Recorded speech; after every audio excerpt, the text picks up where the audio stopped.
അത്ഭുതങ്ങൾ തീർന്നിട്ടില്ല, അടയാളങ്ങൾ തീർന്നിട്ടില്ല കാലത്തിൽ ഈ ലോകത്തിൽ. യേശുവേ നന്ദി, യേശുവേ സ്തോത്രം. എൻ്റെ പേര് കുര്യാക്കോസ്, കോട്ടപ്പുറ ഇടവകയിൽ നിന്ന് വരുന്നു. ഞാനിവിടെ 3-ാമത്തെ പ്രാവശ്യമാണ് പ്രാർത്ഥനകളിലും ശുശ്രൂഷകളിലും വിശുദ്ധ കുർബാനയിലും പങ്കുകൊണ്ട് അനുഗ്രഹം പ്രാപിക്കുവാൻ വരുന്നത്.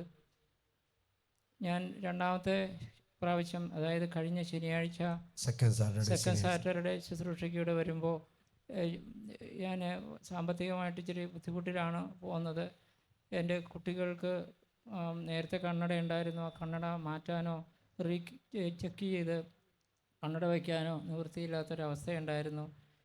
എങ്കിലും ഞാൻ പോന്നപ്പോൾ കടം വാങ്ങിയിട്ടാണ് അവിടുന്ന് പോകുന്നത്.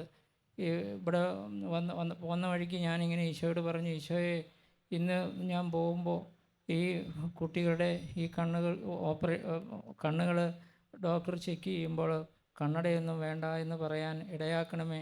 അത് ഞാനിവിടെ സാക്ഷ്യപ്പെടുത്തിക്കൊള്ളാവുന്ന മനസ്സുകൊണ്ട് ഞാൻ ഈശോയുടെ ഉടമ്പടി ചെയ്തിരുന്നു.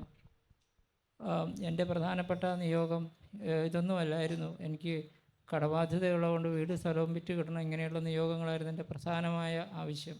എന്നാൽ ശുശ്രൂഷ കഴിഞ്ഞ് ഞാൻ ഭവനത്തിലേക്ക് യാത്ര ചെയ്ത് കൊണ്ടിരിക്കുമ്പോൾ തന്നെ എൻ്റെ വൈഫ് എനിക്ക് വിളിച്ച് കുട്ടികളുടെ കാര്യം പറഞ്ഞു. ഡോക്ടർ ചെക്ക് ചെയ്തപ്പോൾ തൽക്കാലം ഇപ്പോൾ അവർക്ക് ഒരു കണ്ണടയും വേണ്ട എന്നുള്ള സന്തോഷകരമായ വാർത്ത കർത്താവ് എന്നെ അറിയിച്ചു. ഇത് കർത്താവിൻ്റെ പ്രവൃത്തിയാണ്, ഞാൻ പൂർണ്ണമായി വിശ്വസിക്കുന്നു. ചോദിക്കുന്നതിനേക്കാൾ ഉപരിയായി നന്മകൾ ചെയ്യുന്ന കർത്താവിൻ്റെ അനുഗ്രഹം ഈ ശുശ്രൂഷയിലൂടെ ഒഴുകുന്നതിനെ ഓർത്ത്, അവിടുന്ന് തന്ന ഈ അനുഗ്രഹത്തെ ഓർത്ത് ഞാൻ കർത്താവിന് നന്ദി അർപ്പിക്കുന്നു. പ്രാർത്ഥിച്ച എല്ലാ മക്കൾക്കും നന്ദി പറയുന്നു. ഈശോയെ നന്ദി, ഈശോയെ സ്തുതി, ഈശോയെ ആരാധന.